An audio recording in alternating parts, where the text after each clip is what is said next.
of South Asian Studies. If you're unfamiliar with our institute, we refer to it as ISAS. It's a policy institute paid for by the Ministry of Foreign Affairs in Singapore and the Ministry of Trade and Industry. Normally we do policy studies, international relations, economics. This is something of a departure for us, but it's a great pleasure to welcome various new faces to the Bukit Timah campus here. If you are new to ISAS, we've been distributing a little survey asking how you found out about this event and asking for your opinions about events of this kind. This particular episode is an inaugural event for us. It's something that may become an occasional feature of ISAS. When I talk about an inaugural event, I mean the novel approaches to politics in South Asia. The idea stems from the fact that while we normally do international relations and economics and such topics, there are other things to be learned about the region, and there are other ways to learn about them. The idea stems from my colleague, Ranajoy Sen, who will be moderating tonight. There's a second event tonight at the Arts House, which will be a more literary kind of occasion. Ranajoy and Meera Chand, who many of you will know, a novelist now based in Singapore. Ranajoy and Meera will be in conversation with Mohsin, probably on a more literary side than he's going to talk to us about this afternoon. Ranajoy has been a books editor at the Times of India, so has a particularly good knowledge of the publishing industry in South Asia, and it was his idea that approaching the region through fiction and through its creative writers might be a way of enticing more people who live in Singapore into engaging with South Asia and its many complexities and interests, fascinations, problems, and opportunities. So that's the reason for the event Novel Approaches to politics in South Asia. We decided we would look for novelists of the region who have written in some way about political situations and political predicaments. ISAS's brief, of course, is to engage the people of Singapore and the region with South Asia and to help to improve their understanding of it. The final element that took us in this direction of looking to creative writers rather than simply social science analysts to enhance our understanding of the region was the fact that many of us believe you'll learn as much from fine fiction about a place and its people and their needs and their wants as you will from social science and ethnography. I know my own experience. I feel I learned more about peasant life and rural life long ago, traveling in Kerala, by reading the novels of Thomas Hardy than I did by reading a great deal of social scientific ethnography of village life. That there's more to be captured through a fictional approach very often about those sorts of sensibilities than through the harder notions of social sciences. When we decided to attempt this novel approaches to politics in South Asia, the first name that Ranajoy suggested, I think, was Mohsin Hamid. Ranajoy had heard Mohsin speak on an occasion in India and had also read his books and was highly impressed with both the man and his writing. And we were very pleased when Mohsin agreed to accept our invitation, come and talk to us on the brief we'd given him, which was to talk about what it's like to be a novelist who writes about contemporary themes in a country in the region, and to publish about issues that many would seem as difficult, but to publish about them as a creative writer, not as a social scientist or a journalist. If you've read his novels, Moth Smoke and The Reluctant Fundamentalist, you'll have discovered his ability to tell intriguing stories and create very, very engaging characters. The Reluctant Fundamentalist was shortlisted for the Booker Prize. It's just been filmed by Meera Nair, the film director, and will be released later this year. It's being, I gather, cut and made into a film as we speak. Mohsin, as you will probably have seen from the biodata that's gone out with a number of our releases, had a large part of his education in the United States, also in Pakistan, now lives much of his life in Lahore with his wife and daughter.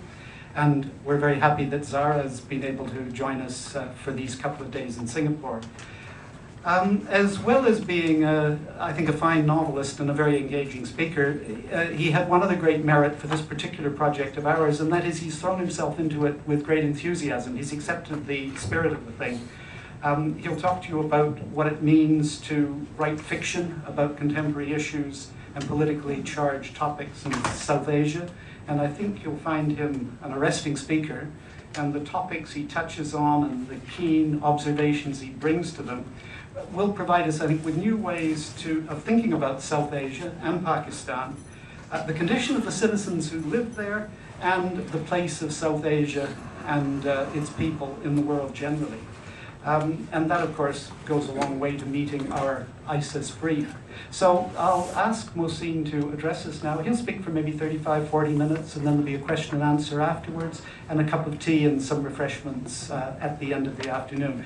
We'll be finished by about 5:30. So, and just to repeat, if you are new to us and have a survey form, we'd be grateful if you tick the boxes. Meanwhile, I'll hand you over to Mohsin Hamid.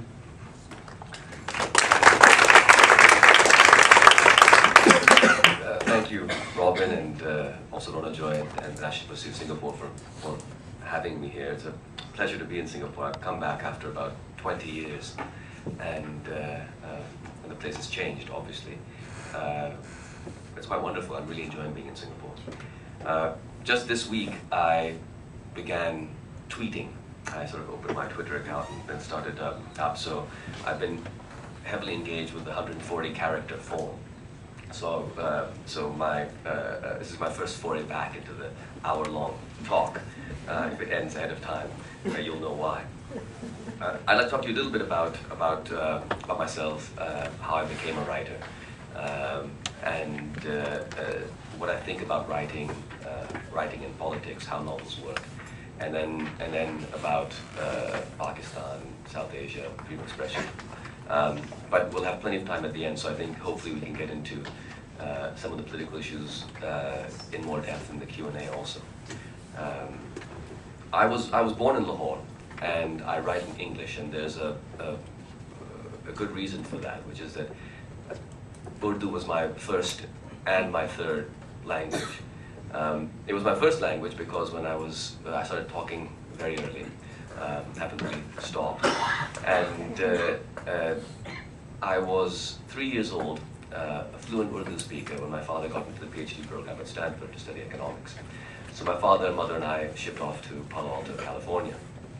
And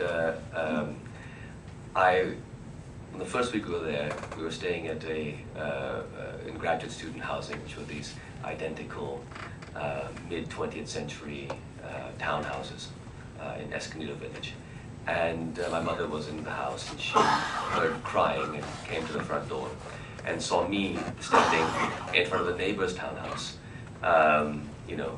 crying, and surrounded by children, and they looking up at this very puzzled-looking neighbor who couldn't understand a word I was saying, and I was obviously perplexed that my mother wasn't in this house, so she came to get me.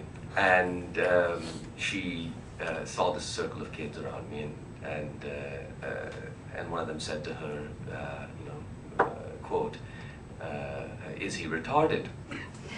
And being 1970s California slang for not very bright, and she said, "No, he just doesn't speak English." After this incident, I didn't actually speak, or so I'm told, for about a month. I was just quiet, and I had been very, very talkative. My mother said, maybe we should take him to see a doctor, and my father said, no, he'll be fine. My father was reading Dr. Spock in those days, so he believed in kind of, hands-off, chilled-out parenting. And 30 days later, when I spoke again, I spoke in English and in complete sentences. And 6 years later, we returned to Pakistan. And my parents have this incredible shock, which is that I had forgotten Urdu. And they didn't know how this was possible because I was fluent in Urdu as a child, and they spoke around with each other in the house in Urdu and Punjabi, both of which I spoke every day. And yet I got back to Pakistan age 9, understanding a bit of Urdu, but not really speaking it at all. And so I had to relearn Urdu, which is how it became my third language, having been my first previously. And despite relearning it and then studying it in school and taking exams in it, writing essays in it, English remained my best language. And so for me, I don't know if this is true of every human being, maybe it is.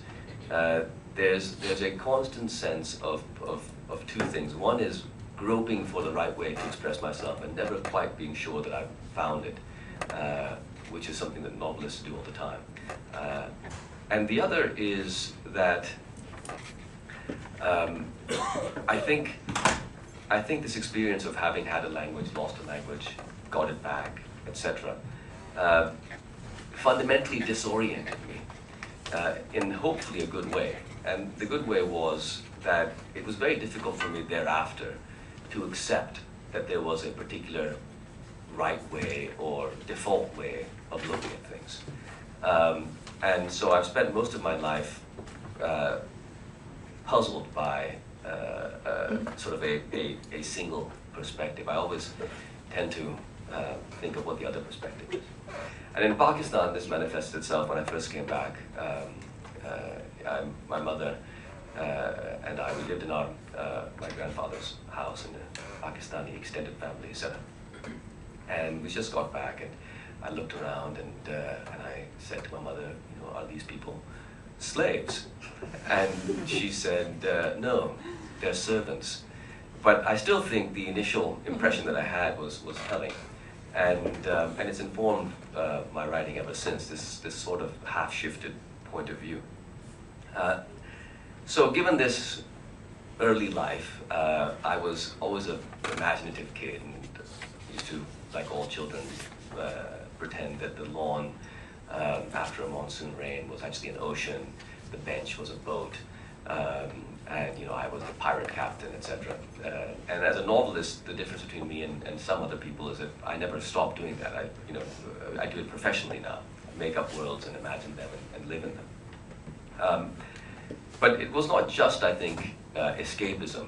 I think imagination is also a kind of exploration, going beyond the confines of where you are.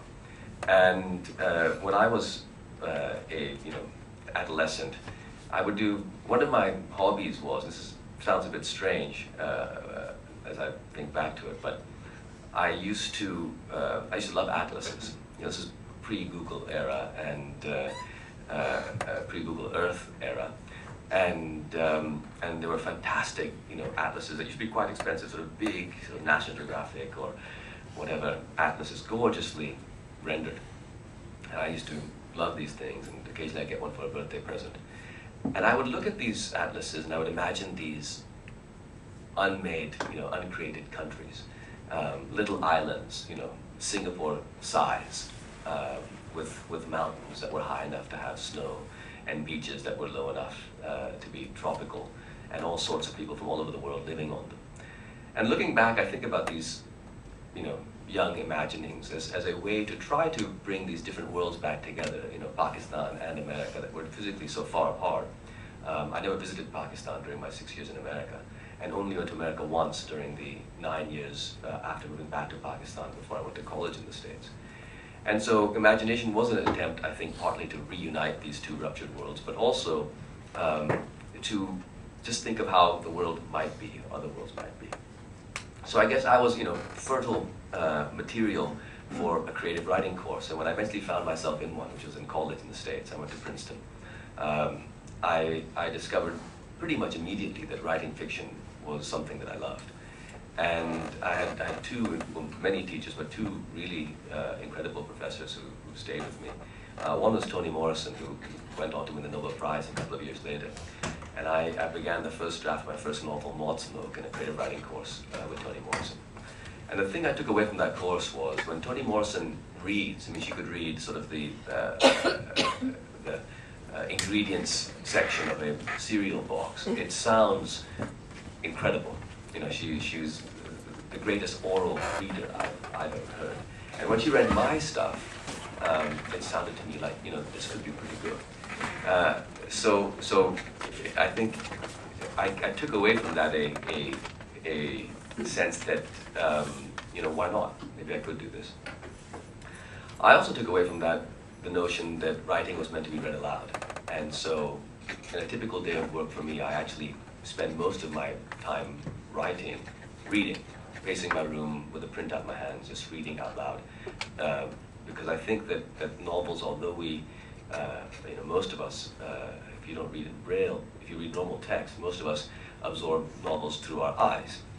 But because they're word-based storytelling, our brain circuitry is still an oral circuitry. It's an ear-based circuitry. So, to interface with that circuitry, I have to read things out loud over and over and over again.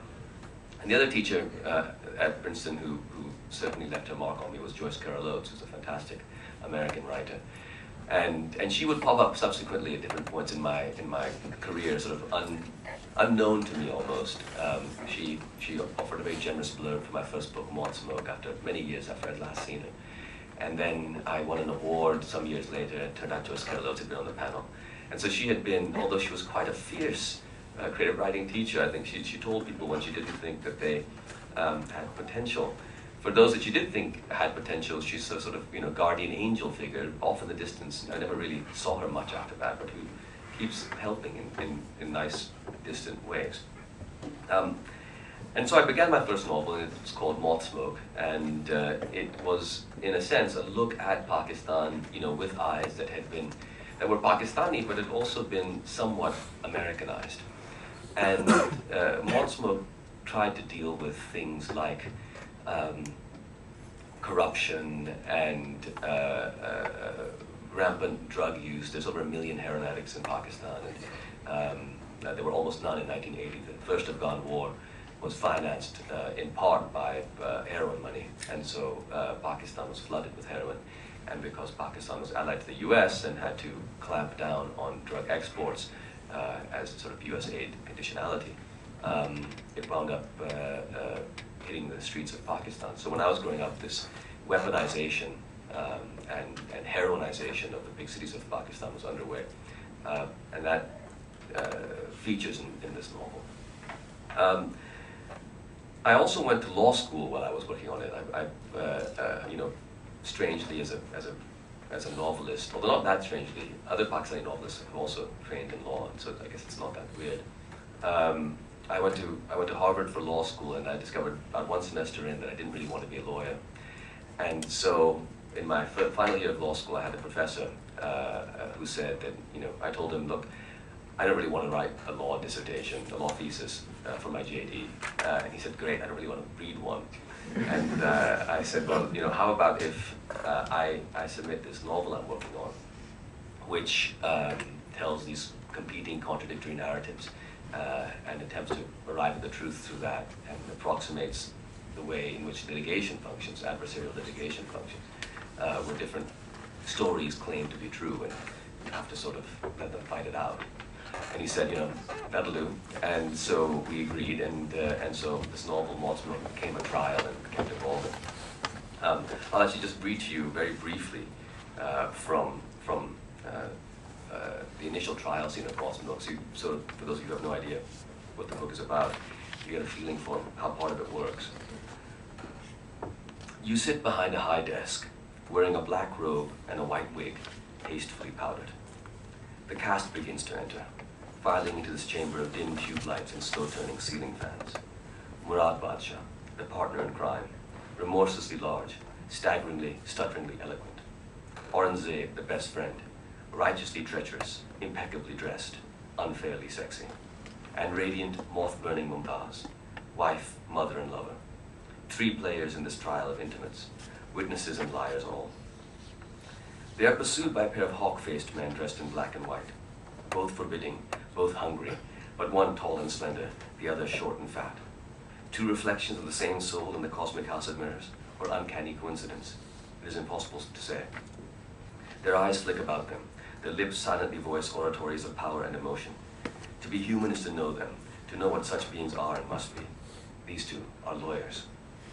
And it goes on, and you, the reader, are cast as the judge of this trial of a man named Dara Shikoh, who is named after a Mughal prince.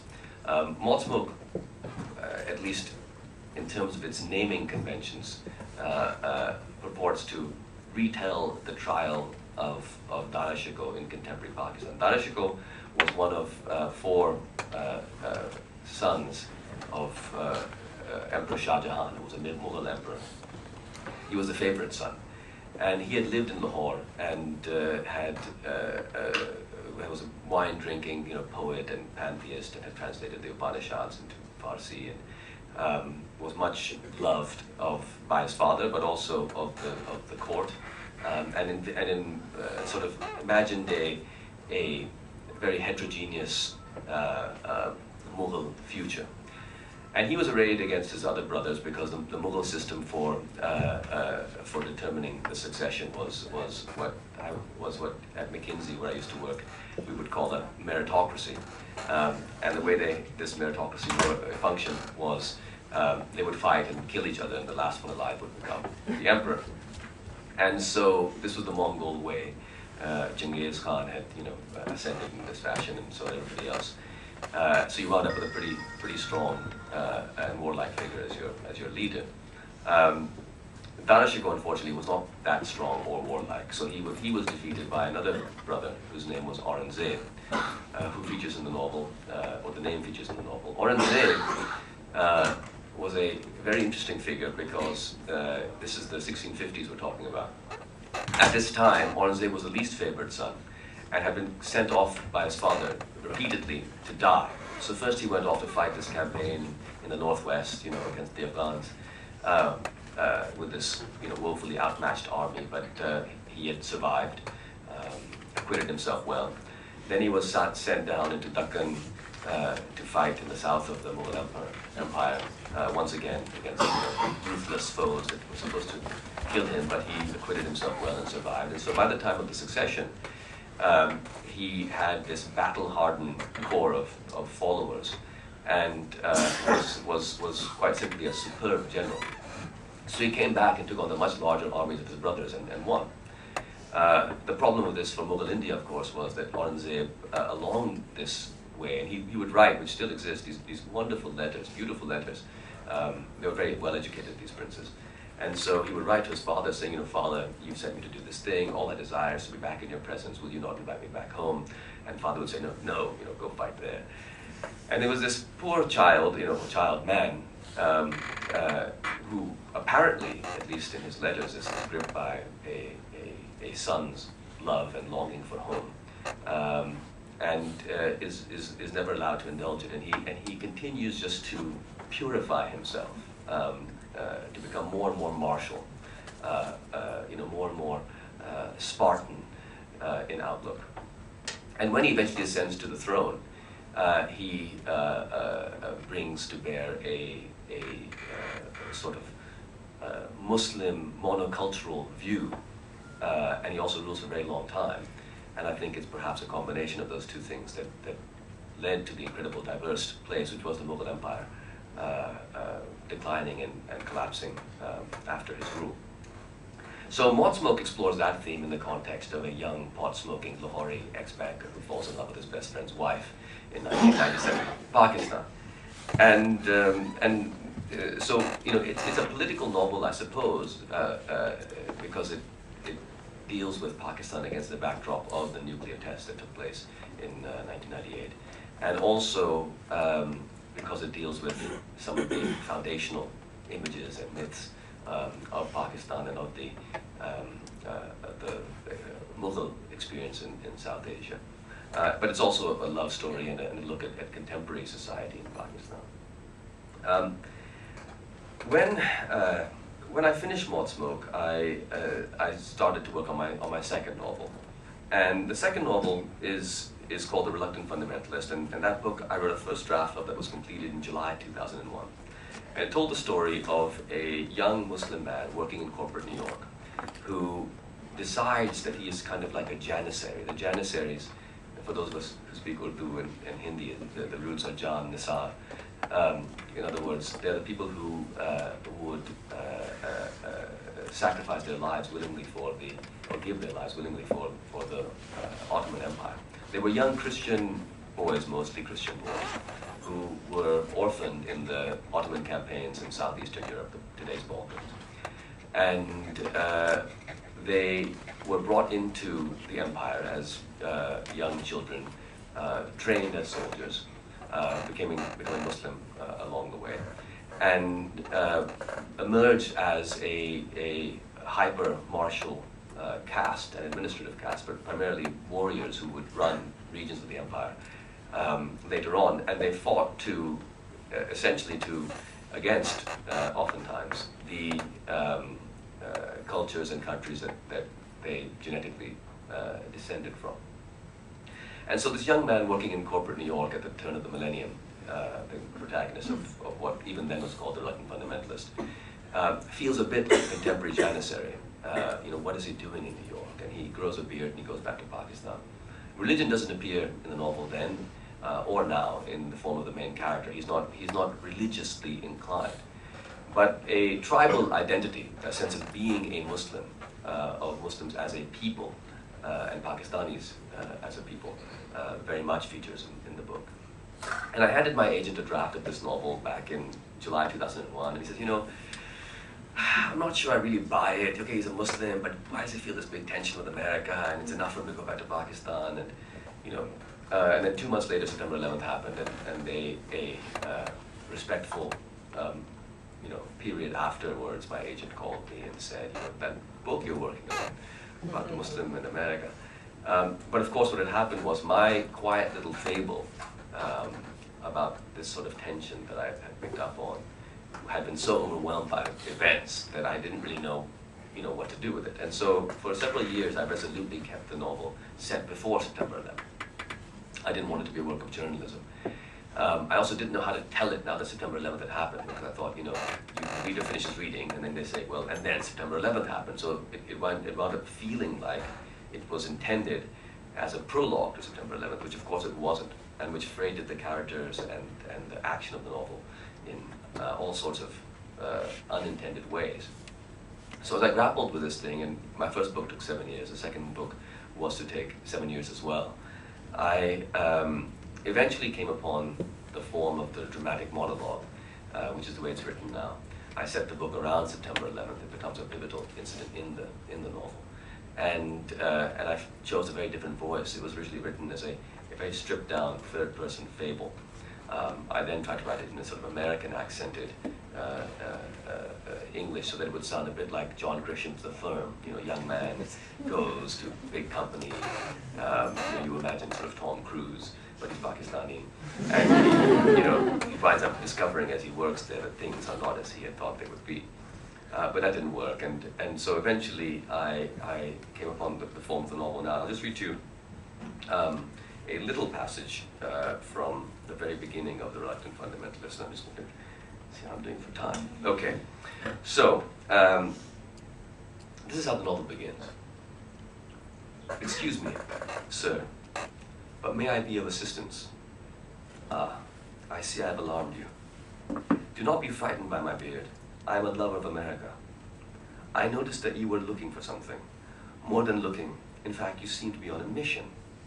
And since I am both a native of the city and a speaker of your language, I thought I might offer you my services. How did I know you were American? No, not by the color of your skin. We have a range of complexions in this country, and yours occurs often among the people of our northwest frontier. Nor was it your dress that gave you away. A European tourist could as easily have purchased in Des Moines your suit with its single vent and your button-down shirt. True, your hair, short cropped, and your expansive chest, the chest, I would say, of a man who bench presses regularly and maxes out well above 225, are typical of a certain type of American. But then again, sportsmen and soldiers of all nationalities tend to look alike. Instead, it was your bearing that allowed me to identify you. And I do not mean that as an insult, for I see your face is hardened, but merely as an observation. Come, tell me, what were you looking for? Surely at this time of day, only one thing could have brought you to the district of Old Anakri, named, as you may be aware, after a courtesan immured for loving a prince, and that is the quest for the perfect cup of tea. Now, that may not be the reason the American is there, although we don't really know. The American never gets to speak in the novel. They may not even be an American, but Chinggis keeps addressing himself to this character, and I think that for me, what Reluctant Fundamentalist was, oftentimes it is read or people speak to me as though it is a novel that lays out sort of my political views. It may do so, but it wasn't intended to do so. I don't think it does that. Rather, it was a chance for me to inhabit somebody quite different from myself as a main character. And its focus, as far as I'm concerned, is on the way in which we look at things and the biases that we bring to bear at looking at things. When looking at things. So, in Moth Smoke, the main character tells his story, and there's a you. The form is a dramatic monologue. It's a bit like a one-man play that you're standing on stage talking to an imaginary audience, imaginary character who is the audience or out of the audience, which is why it's called a dramatic monologue. And in fiction, it's not that common, but certainly I didn't invent it. Camus, in The Fall, uses it, and many other people have used it before him. But it's an interesting form because it opens up a space for the reader to occupy. You never hear the other half of the conversation. So you have to contend with that. Is what Chingay is saying true? Who is the American? Why have they met? And how does the book end? And the way you feel about the book's ending, because a novel doesn't really give you enough information to decide, hopefully reveals a little bit about your own feelings about Pakistanis, about people with beards, about Americans, about Pakistan, about the broad world that we live in. And I think, in a sense, when it comes to political fiction, that, for me, is what political fiction is best able to do. It's probably easier and better, and certainly less time-consuming on the reader's part, to simply write op-ed pieces or essays with your own point of view, if that's how you want to engage in political writing, and I do that. I think what the novel does, which is different from an essay or an op-ed piece or a policy statement, is it interfaces with, it relates with the human being who's reading it in a different way. And that has to do with how novels function. I think in today's world, among our different storytelling media, there is, if you look on the one hand at film or television, film and television comes largely, most of the time, considerably pre-imagined. In other words, the guy on the screen looks like Brad Pitt, and the music sounds like this, and you receive a vision which is much more completely created for you. When you read a novel, though, what you see is something that looks like this. It's ink on pulped wood, and you, inside your mind, create the characters, the events, etc. There's an incredible degree of transmutation that takes place between that form and what is happening, inside a human being's mind. That imagination, that co-creation, opens up a space, I think, for the novel and for the political novel. Because since the reader is helping to create a novel as they read it, which is why when you watch a film adaptation of a book, never tends to conform with your own imagination of the book, because the director has created their own story and you had created a different story in your mind. But because you are creating so actively when you read a book, it's possible to engage with your politics differently. And what I've tried to do in my books is to have the novels reflect back a little bit of what you give to them. And I intend them politically, at least in part, as mirrors. So that, I think, is one function of the novel, which is a personal function towards the reader. Another function, of course, is that very often shorter forms, essays, newspaper reports, tend to oversimplify things.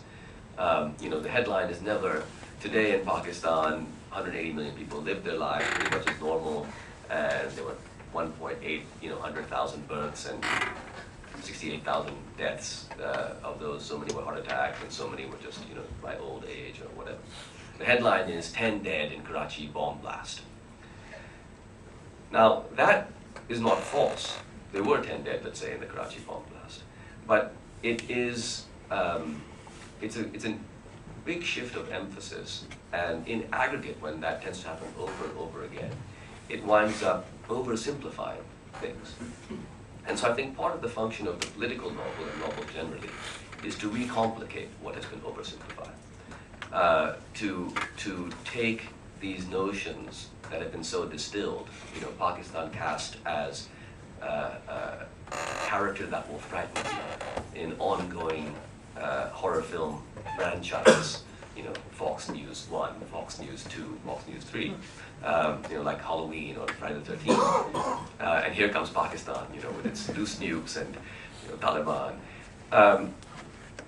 And take Pakistan out of character for a moment, if the country being written about is Pakistan or America or whatever. And it's certainly not only Fox News, I think. Every major news outlet does precisely the same thing.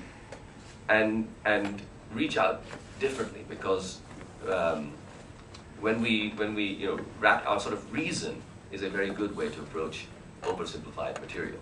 The world distilled down to X, Y, Z points.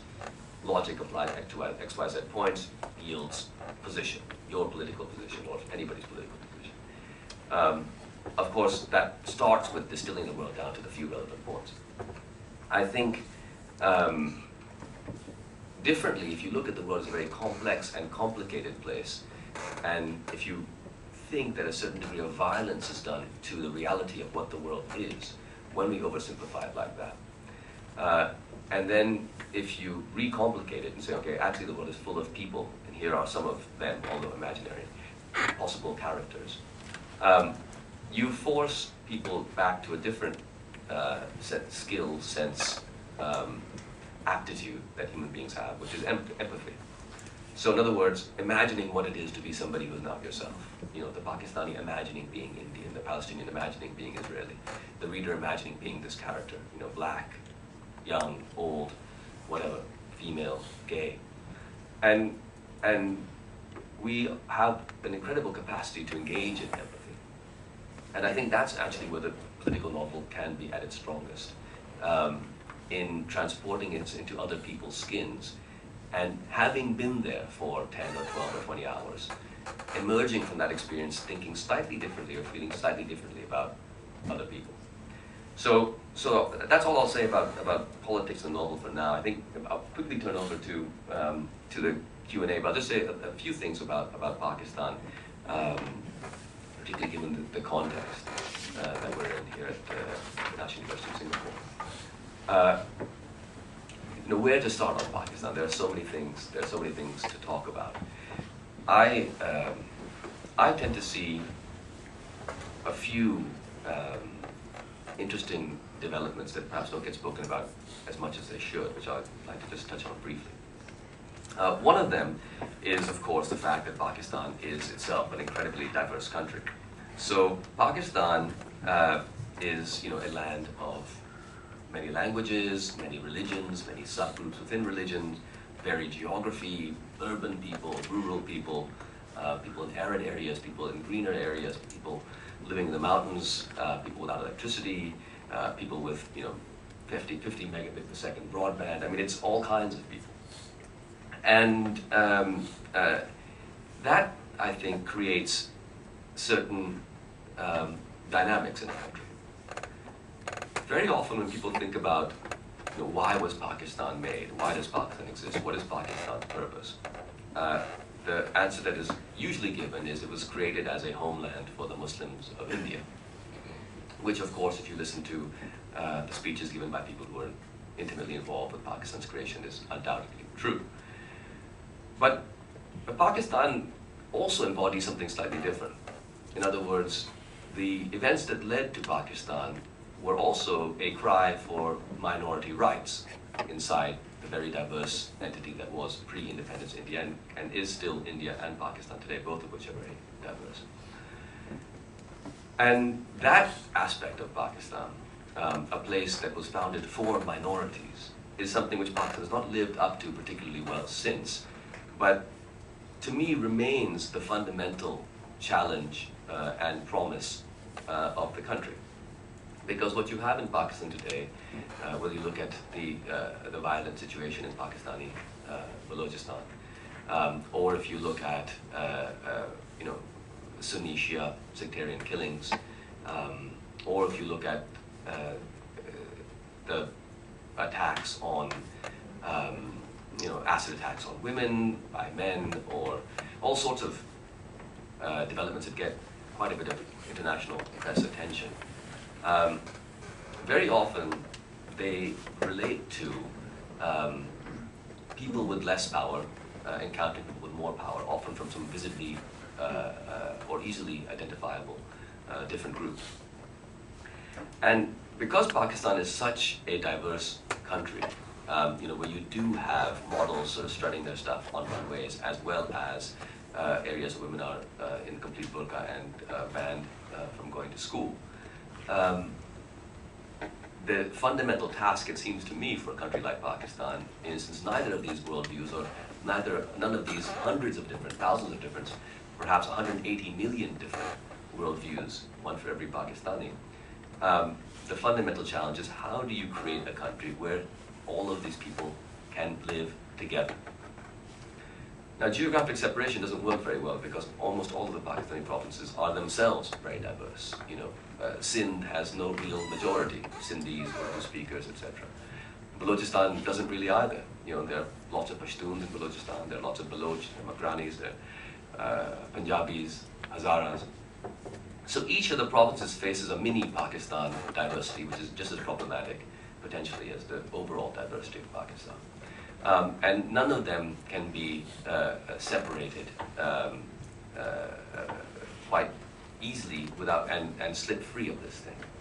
And of course, the great tragedy of Pakistani history, which was not the independence of Bangladesh, but the way that what was then East Pakistan had been treated by Pakistan leading up to the independence of Bangladesh, which I think for Bangladesh was actually a very, very good thing. But for Pakistan, it was emblematic of a fundamental failure to live up to the promise of how to treat a minority. In this case, not even a minority, because East Pakistan was probably a majority of Pakistan. But in power terms, a minority, shall we say, a group with a minority of the power in terms of army control, state control. And that continues to this day. The good news is that there are slow, stuttering half steps that suggest the potential for improvement. So in the most recent democratic dispensation that we have in Pakistan, you see certain things going on. For example, there was a National Finance Award, which is how money is distributed within Pakistan, that fundamentally increased the amount of money the provinces had to spend at the expense of the center, which is an action of empowering, increasing the autonomy of the provinces. And I think it's an important step to making Pakistan a more minority-friendly place. You also see in subsequent national amendments to the Constitution, functions that previously had been with the center being devolved to the province. You hear conversation and talk about perhaps there should be more provinces. There's a fraught issue of should these new provinces be created to reflect ethnic groups. I think the answer to that is no. We don't want to start creating ethnically denominated provinces. But should there be more provinces? I think yes, because in a country of 180 million, the more that power can be pushed to the local level, I think the better. Things like that are going on. Similarly, on television, you're seeing quite a diverse range of views. You have Quranic scholars debating. When Salman Taseer was assassinated last year, the governor of Punjab was assassinated last year, and he was assassinated because he had stood up in favor of a woman, Christian woman, who had been imprisoned purportedly for blasphemy, and he had called for changes to the blasphemy law. He was killed, but which of course is a symptom of intolerance in Pakistan. But the television program that followed this, there was one television program where they brought together leading clerics, people from the left, secularists, women and for a televised conversation or debate around this. And it was quite interesting to watch this debate, which was aired in 2 parts. It was a long debate. To see how stances wound up being much more reasonable than they might have been had these people been speaking independently. In fact, one of the religiously minded, more religiously minded participants in the debate had kept saying, talking about Islam and Muslim things, and, well, the punishment in that case is, off with his head, off with his head. At some point, somebody made a joke that, for you it seems like Islam is only about cutting people's heads off. And, he laughed, of course. But after the show, I was told by somebody who's spoken to the moderator, he came and said, look, you've got to take out some of that off with the head stuff. I look like a buffoon. That's interesting. It's interesting that, and in the second half of the debate was much more moderate, you could say, or less immoderate, in his views. So Pakistan is grappling with all of these sorts of issues. It has by no means come to any solution to them. It's an ongoing struggle and effort. But it seems inevitable that for all of these people who are stuck living in the same country, for better or for worse, some of them willingly, others, maybe less so, learning to live in this country together really is the fundamental Pakistani challenge. And in some ways, a challenge typical of Asian countries that weren't founded as, monocultures. Singapore, of course, being one, Malaysia is another. But really, if you go pretty much anywhere in the warmer climes of Asia, you wind up with countries that are not defined in the way that European nation states were defined, with a single linguistic group constituting their core, but rather grappling with a new idea of what a nation should be and what a state should be and how those things should function. And in that sense, Pakistan is really part of this trajectory across Asia, and something that 21st century in Asia hopefully will increasingly get figured out for the better. But I'll stop there and we'll turn it over to questions, and thank you very much for listening.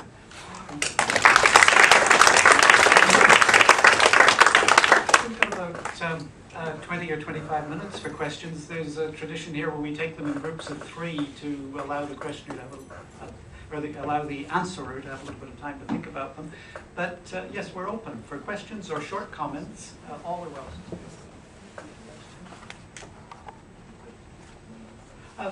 Let me start then, just to... Hopefully just one question. Yeah, just one very short one. Why did you feel, how were you able to feel that you could write the books you have in Pakistan? Did you have any sense of inhibition about writing in Pakistan? Well, I think what's interesting is that the position of freedom of expression in a place like Pakistan is it's a contested place. I mean, certainly, you can't say certain things about whatever the Holocaust or the Armenian Holocaust in France, or I guess soon it will be legislated in France. And many countries have similar things that are just off the limits of, you can't say this, you can't talk about that. In Pakistan, of course, that is also true, and in particular when it comes to symbols of religion, as opposed to the idea of religion, but particular symbols of religion being perceived as mocking those symbols is a very, very dangerous thing to do. I don't do that. It's not my attempt, not my goal to try to mock things that are held by people as sacred. But to talk about the way society functions, I think that's entirely appropriate. I once had a talk in Karachi about a year and a half ago, or a year ago, at the Karachi Literary Festival, and a young woman who, with her head covered, came up to me afterwards and said, I also want to be a writer, and I like your books, but, do you think that it is all right, to write about sexuality the way you do? And I said to her that I think, if you say that because of religion, certain things are sensitive. Let us say the symbols of religion are sensitive. I can understand that and recognize that. But if instead you say that we mustn't write about actual behavior that human beings engage in all the time, then I can't really accept that. So people do have sex in Pakistan. They're not always married when they do so, and so it's not, I think, insulting or dishonest to anyone to write about these things. And so I think I tend to use that as my yardstick. Now, in a place like Pakistan, and I imagine pretty much everywhere, a certain degree of self-censorship goes on. You know, when you walk down the street in many large cities in the world, and a group of rough-looking young men are hanging out on the street corner, you may feel the impulse to say, "You're like a bunch of hoodlums." You don't say it, or "I wish you weren't standing here, making me feel unsafe as I walk down the street." You repress that instinct because it's self-preservation to do so. I think as a writer, self-censorship is something that does go on. What's very important as a writer is to be aware of it, to not self-censor unknowingly, or to self-censor as knowingly as possible.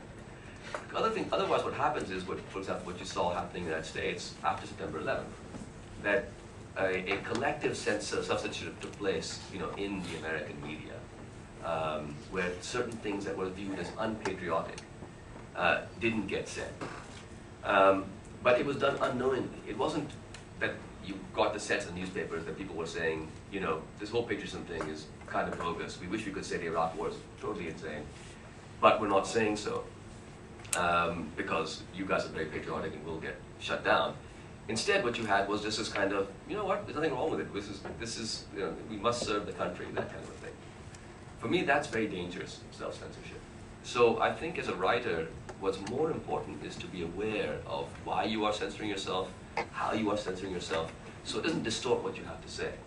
You still say what you want to say, and for the areas where you feel that self-censorship is required, you find other ways, and it's been done traditionally, in Sufi poetry, for example, through metaphor, through allusion, through indirect expressions and forms of speech, abstraction, and you tackle the issues in that way. I think that's really how I would characterize it. And that said, things get said in Pakistan that you might not think. So when I go to India, for example, which is a country with a much more robust tradition of protecting expression, a judiciary that has a longer and more powerful history of independence, virtually uninterrupted democracy for many, many decades now. Nonetheless, when I open the Indian newspapers, I tend to see much less self-criticism than I see in Pakistani newspapers. Typical Pakistani newspaper that you look at the front page will say, "Our government is terrible, the country's a mess, I can't believe these idiots are doing it again." That's the sort of typical, Whereas in India there is a, you could say almost, and this is generalizing, but almost a sort of a quasi-American feel to much of the press, which says that, building up our sense of ourselves and our state is partly the function of a newspaper. Now, we can debate whether that is the function of a newspaper or not. Maybe it is. But it does have certain implications for what gets said and doesn't get said. I'm not trying to say Pakistan has more freedom of expression than India or anything so absurd or simplistic as that. But I'm trying to say that things get said in Pakistan that perhaps don't get said in other places.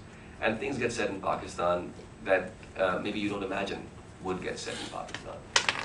But having said that, you never know. It is a fraught place for expression, and I think the reason why Asia as a whole,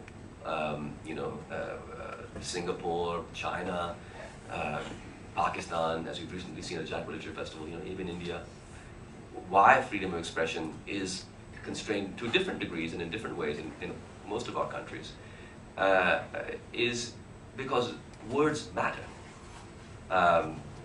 There are national narratives, and contesting those national narratives, perhaps, is significant. And so nobody bothers to censor you if nobody cares about certain things being said. If the way that censorship works is you have corporate control of the media such that alternative views never make it to lots of people, say what you want, who cares?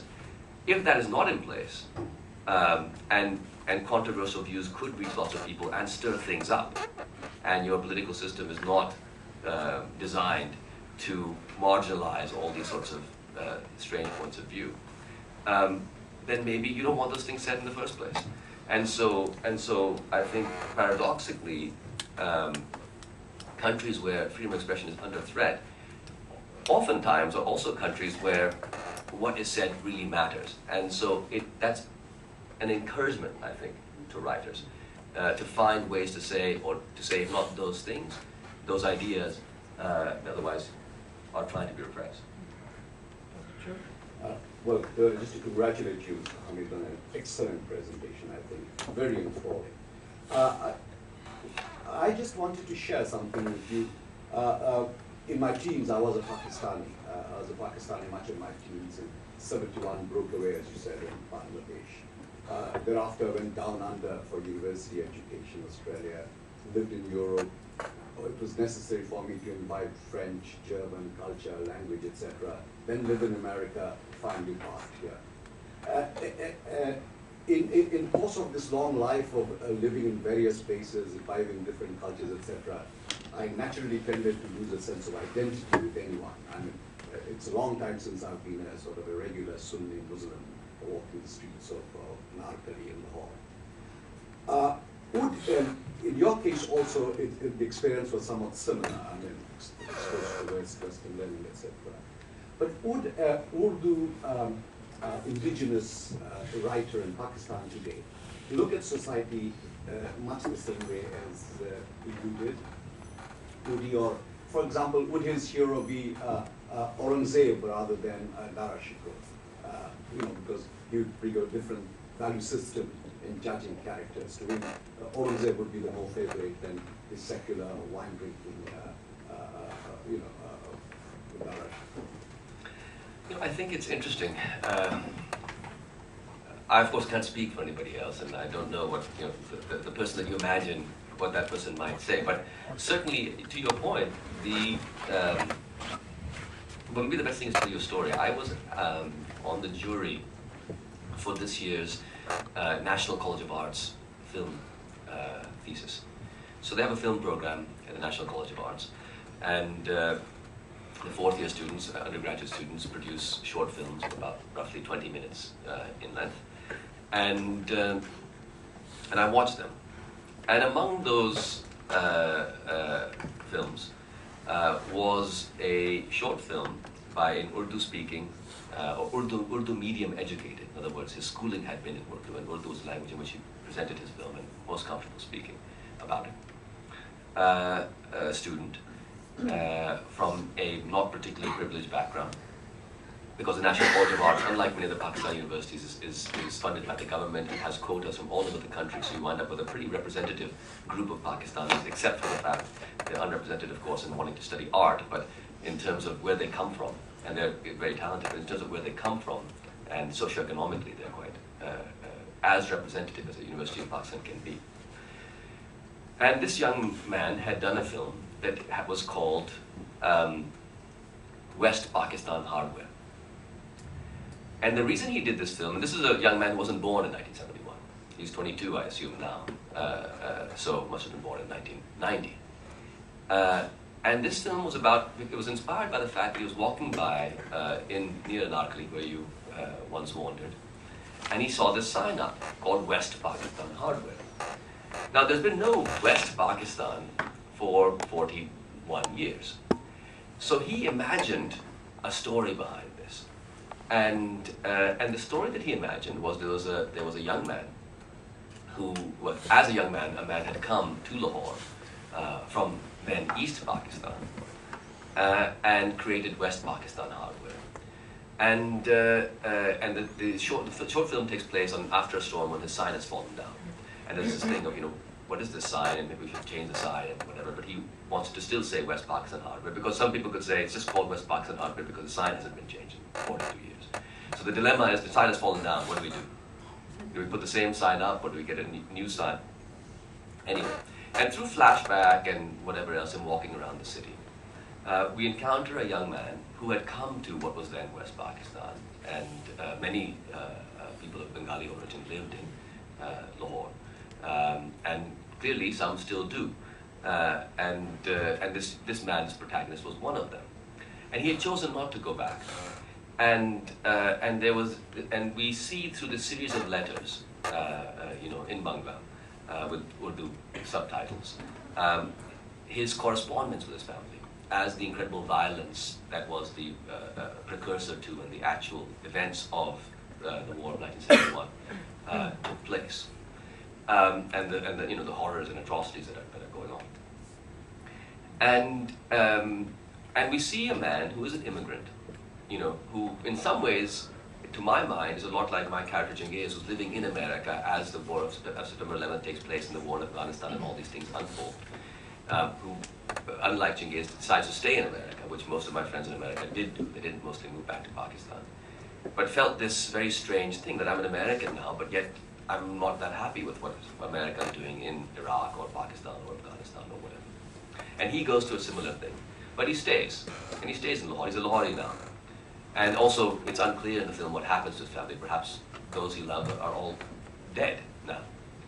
And so, even though the majority of the soldiers who would have been responsible for their deaths hail from the province that he now calls home, he both lacks a home to return to, in the sense of the people that he would have returned to out there. And also, he has become of this place. And so, for that story to be made into a short film as a thesis of a young National College of Arts student today in contemporary Pakistan suggests that there's some very interesting thinking about it. That it isn't just, shall we say, those of the Aurangzebian school of thought, that they are your Darashikoites alive and well. Now, this guy was an art student, so nobody's representative. Perhaps he's no more than other people. But there's a fair degree of sophistication out there. People are thinking, and simple nationalism and simple, monocultural explanations often aren't working, and people are looking for other ways and other views. And as he presented this film, and we asked him in the Q&A afterwards, why is this? Why now? Is it because it was the 40th anniversary of Bangladeshi independence that you have done this? He said, no. He said, I just think that, with what's happening in Balochistan and all these things, it's very important that we not forget about this stuff. And for somebody who was born halfway between Bangladesh's independence and today, to still be mining this material and creating from it, I think is interesting. And suggests to me that there's a lot of very exciting trends out there in Pakistani youth culture. I have a question about the position of English, Pakistani writing in English. I'm from India, where Indian writing in English is sometimes seen as being in opposition to writing in Hindi or in Tamil, because most of the international attention and therefore the money and glamour is attached to Indian writing in English. So is there a similar friction in Pakistan writing as well? There probably is. I gave an interview at the Karachi Literature Festival last week with a young man from the Urdu literary journalist and literary and literature community. And he began by saying, this rift, this ill feeling, between the Urdu literary world and you young, young pups in the English. I'm 40, so I'm not such a young pup, or I don't really think of myself as a young pup anyway, or pup for that matter. But he said, this is how it's sort of thought of. And I said, look, I don't feel this, but then I wouldn't, in a way.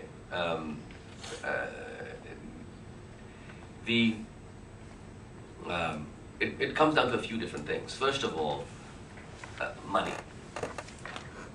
There's more money to be had as a writer in English, in the English language, than in Urdu or most of the regional languages or indigenous, at least let's say, languages of India.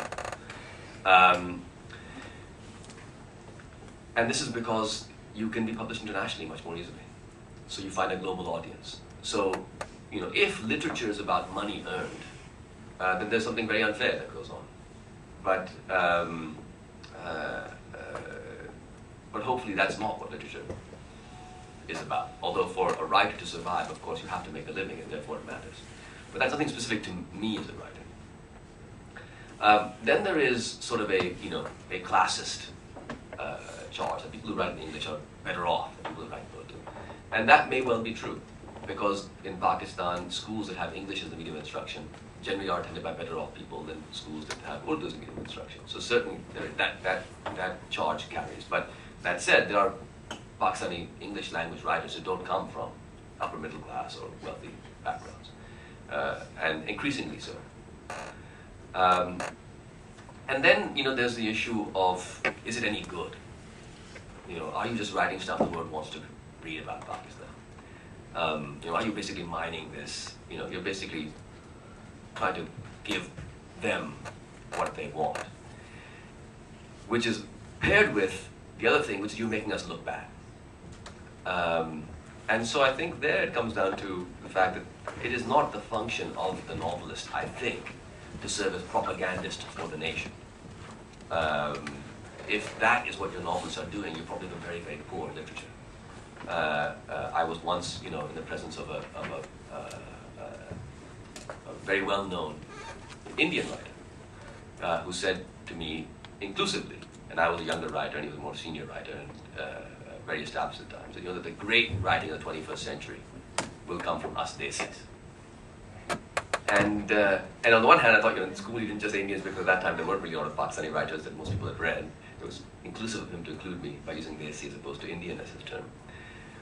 But on the other hand, and he's quite a bit older than me, this writer, I thought, I don't really believe that anybody who thinks that the great writing of this century will come from any one people is going to make any of the great writing of this century. It's not the Indianness or the Pakistaniness or the whatever of writing that distinguishes it. It's the humaneness. And so, and certainly in Pakistan, I give this Indian writer as an example, but this is not to say that Indian writers are more prone to this in Pakistan. In Pakistan, there's an equal assumption of national pride or nationalism and the relationship between that and writing. And I think it's very problematic.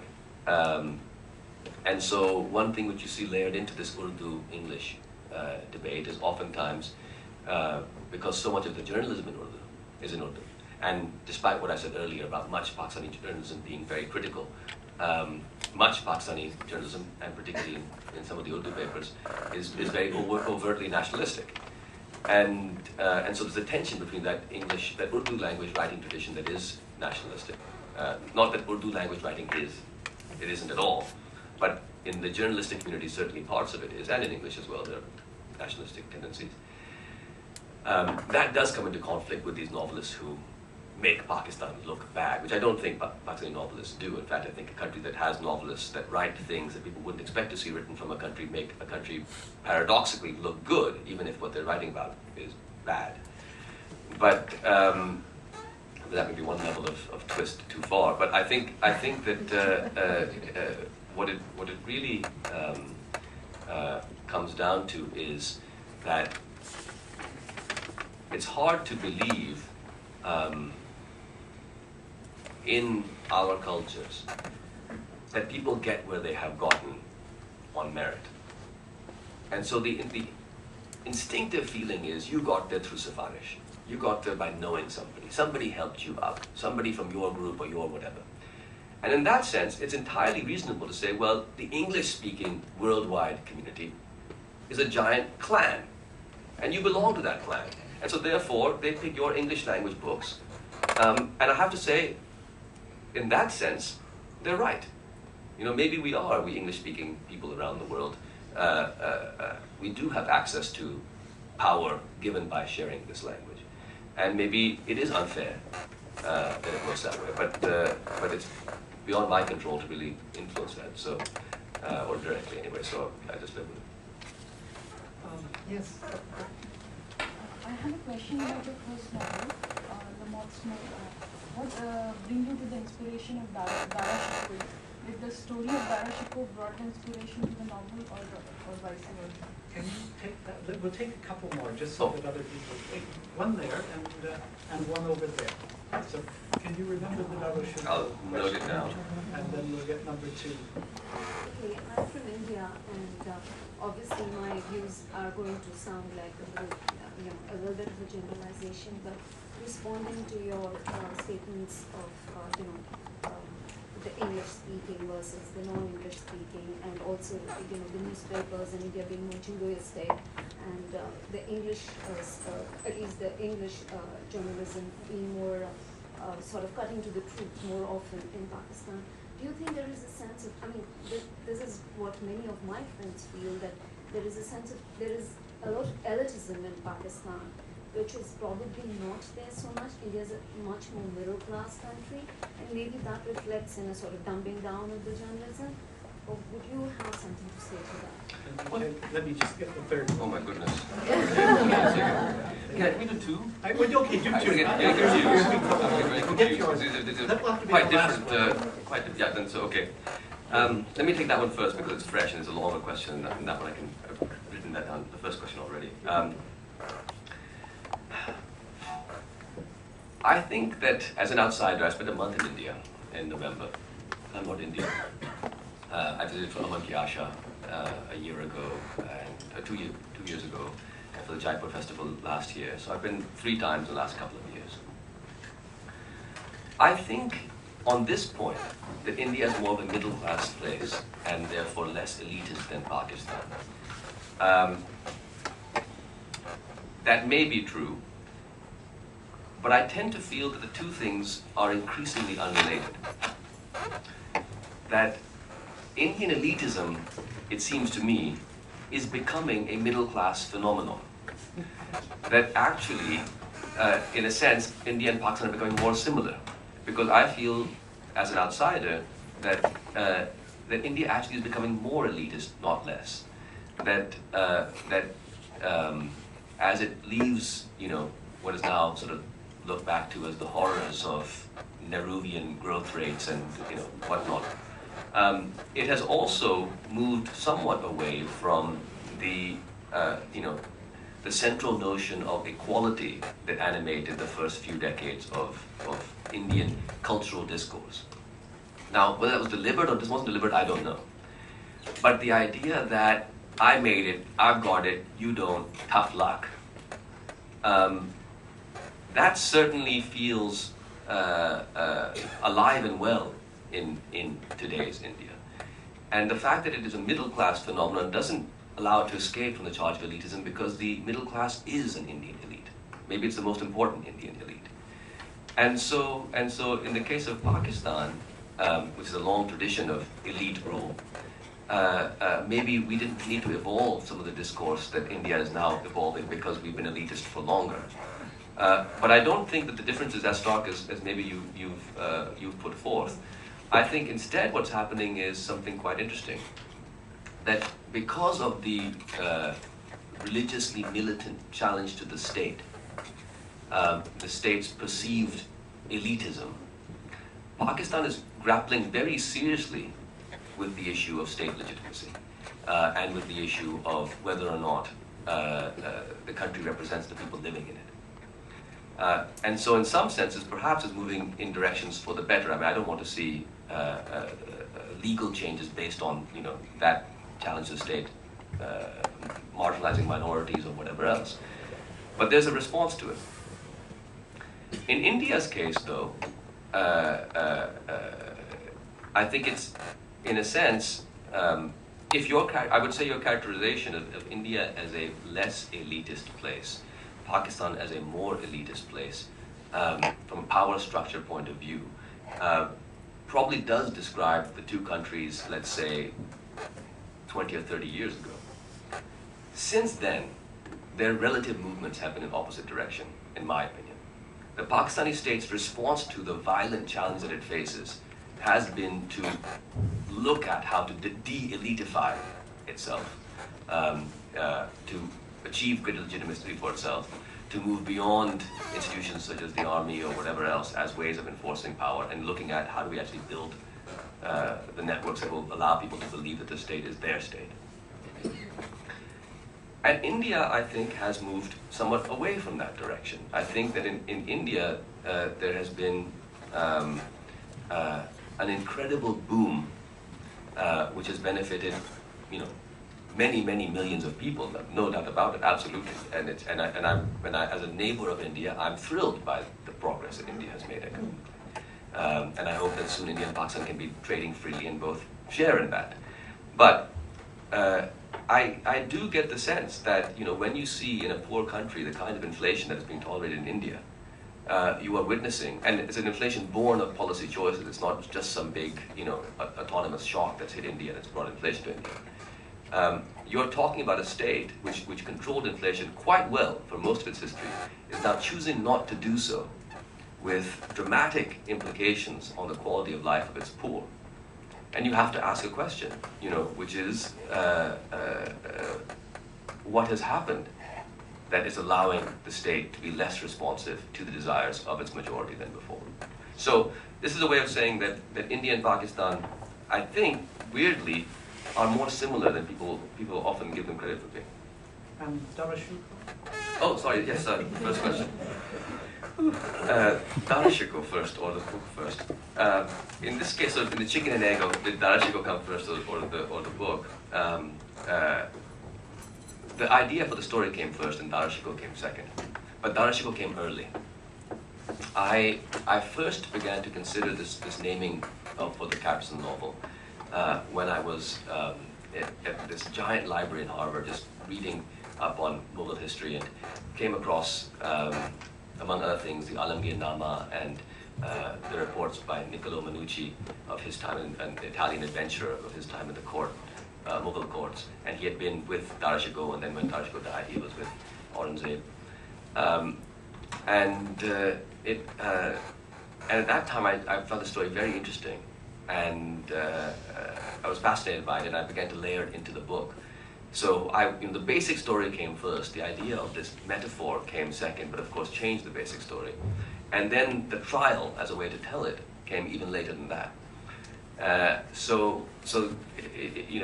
think in the writing of the books it keeps evolving, and this certainly came quite late to the.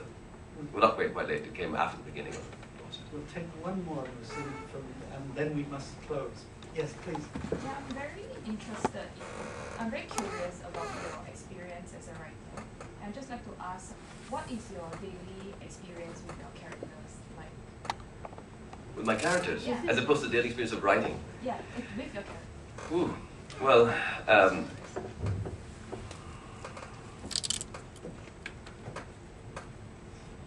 let me think about that. It's a very interesting question. Another question to take up with the questioner at tea time? No, I think, well, if we don't have time, it could certainly be a question to take up with the question. But otherwise, I'm happy to try to answer. It's up to you. I think probably. Let me give it. I feel it's unfair to not give that question a fair answer, or attempt at an answer. My writing day is like a regular work day. So, get up in the morning, I do some writing, I have some lunch, write some in the afternoon. But I'm often thinking. I'm continuously typing into my phone. Here's an idea for chapter 12, and this interesting thing. Or here's a little sentence. So the novel is around.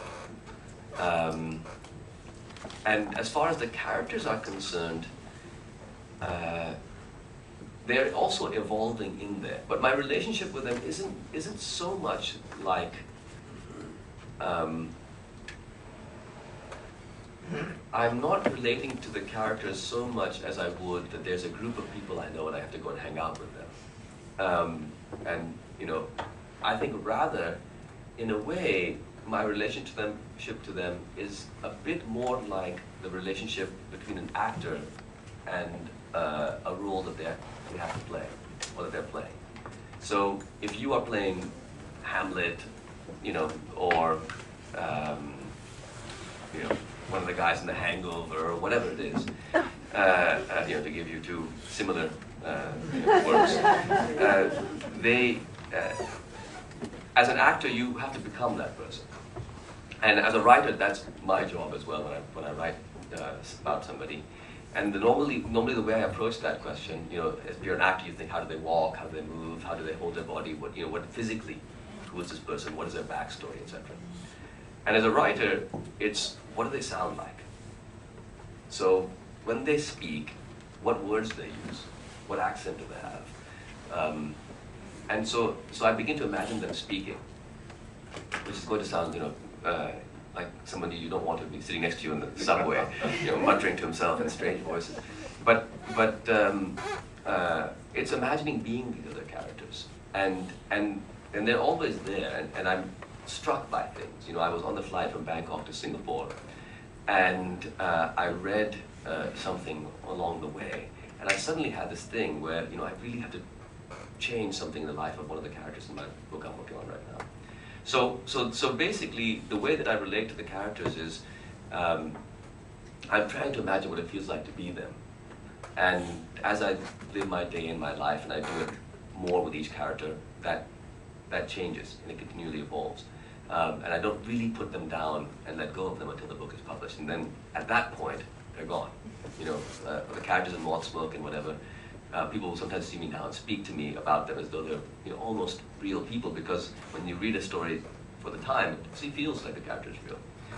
But for me, they've slipped away a little bit, and they were characters that I once imagined being, but haven't in many years. So that, I think, is my relationship. Mohsin, we'll close on that. Catch him at tea time if you would. There is a cup of tea outside. For now, let me remind the audience that you can hear a little bit more of him tonight if you would like to at the Arts House at 7:30 in a slightly different format, and with Meera Chand and Ranajoy as his conversation partners. For now, though, thank you very much for giving us a novel approach to politics in South Asia. We'll kick off.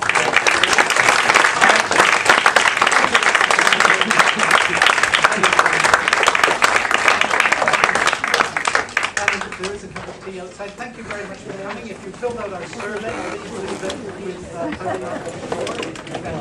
with